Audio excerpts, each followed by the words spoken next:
competitive. Full-time. Bob Seeley. Thank you very much indeed, Mr Deputy Speaker. I thank the Honourable Member for Tewkesbury for calling this debate. It's a very important one, and I'm delighted to follow my friend the Member for Forest of Dean. Does the Minister know how many affordable houses were built for islanders 2 years ago? 35. Would the Minister hazard a guess at the amount of affordable houses built for islanders last year? 34. 79 affordable houses built in 2 years for an island who has 140,000 population.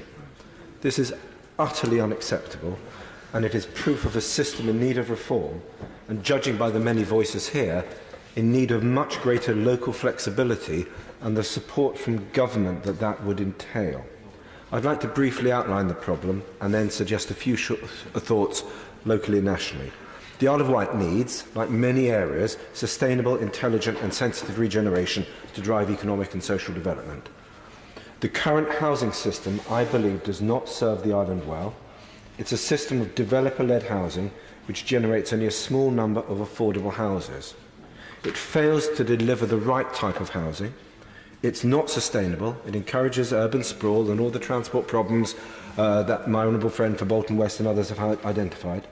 It forces communities to accept unpopular local developments.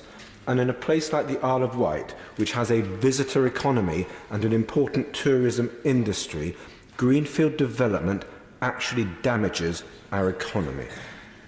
A better system would be one where there is a funding scheme to support housing associations and others to build as a significant, if not near 100% solution to our housing problems, genuinely affordable housing for local people, in small-scale developments, in existing communities, so ensuring that we are able to provide housing for our people and protect our environment at the same time.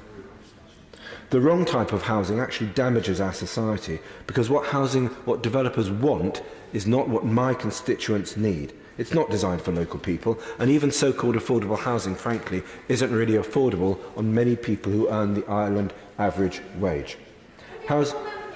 Delighted to do so. Can I say how much I support the line that the honourable member is taking about the use of the word affordable? Would he agree with me that applying the word affordable to housing that is 80% market rent probably means it's unaffordable for most? Thank you very much indeed. I'd say semi-affordable rather than affordable, and then reliant on the bank of mum and dad. But thank you for your suggestion. Housing associations tell me what they need is one-bedroom housing, 1 or 2 bedroom. What we get built, because we're part of a southeast market where people come to retire, is 3 and 4 bedroom housing, which is not what islanders need. And one of the most painful experiences of the last election was hearing the desperation of young people unable to find anywhere to live. And I want a system that prioritises housing for islanders at prices they can afford, and specifically for young islanders.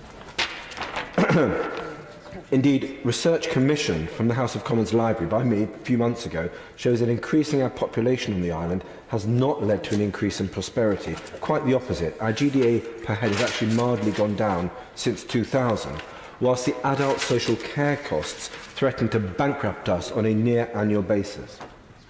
I believe that throughout Britain, especially in island communities, in national parks, in AONBs, and perhaps even in the big cities nowadays, our country needs a system of building that is sensitive to the environment, caters for the resident population, and has much greater local flexibility. And in thinking of these housing proposals, I'm thinking not of the next 5 to 10 years, where to stick a housing estate now. I'm thinking of what my island is going to look like in 50 or 100 years' time. Its landscape has inspired people for generations, and I don't want that disappearing just to fulfil government targets, frankly. I believe that our housing policy should oppose, on principle, all greenfield development unless it has strategic advantage for islanders. Our housing target is 640 houses a year, 641. Few of those will be for people who currently live on the island. And for me, this is difficult to accept. In fact, I don't want to accept it. And I have yet to meet a single person on the island who supports that. And it is much better for us to have a system that builds what we need. And I think that we should aim, working with government and the Housing Inspectorate, supporting, let's say, for example, the building of between 200 and 400 properties a year, overwhelmingly funded by housing associations who will be given the support to do that. And yes, if that means social housing, council housing, whatever you want to call it nowadays, yes, that is what we need. And this should be built overwhelming for two groups of people. The first is young people, for whom we need to build social housing, starter housing and shared equity. We should also include key worker housing in this. And the second is for elderly people seeking supported and sheltered housing. And we need to make sure our elderly have that choice between an expensive nursing home, which very often the council end up paying for, and staying in a bungalow or a house that they can't quite manage to run. And so by having that midway point, we can free up more housing. And as part of a more sustainable model of development, and I hope to be working with the CPRE, the Campaign for the Protection of Rural England, on this, as well as other green or green-orientated groups, to develop a sustainable model, which I hope to work on with the Minister and with the Government.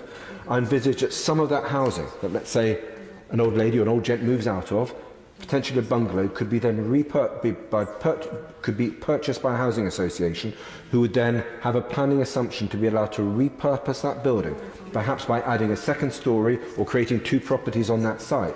So we meet increased housing targets without eating into our precious landscape, providing maybe a home for an old folks on the bottom and maybe a younger couple on the top. So we need intelligent, sustainable and sensitive development. We don't have that at the moment, and I don't feel the current system provides it, but I will do what I can in the coming months and years to work with you, and maybe using the island, please, as a test case for a sustainable model of development which accepts some increase in population, but also accepts that in unique environments we need to protect that landscape rather than just see green fields as further housing developments of the future. And I look forward to working with him on this. Thank you. Lee Radcliffe. Thank you, Mr Deputy Speaker, and thank you for the opportunity to be able to contribute to the debate today. I congratulate my honourable friend for the Isle of Wight on his further enhancing his reputation as a doughty and energetic campaigner for his island. And I also congratulate the member for Tewkesbury for securing this debate this evening. I listened with interest to my honourable friend from the Forest of Dean and my near neighbour, the honourable gentleman from Chesterfield, and their debate and their exchange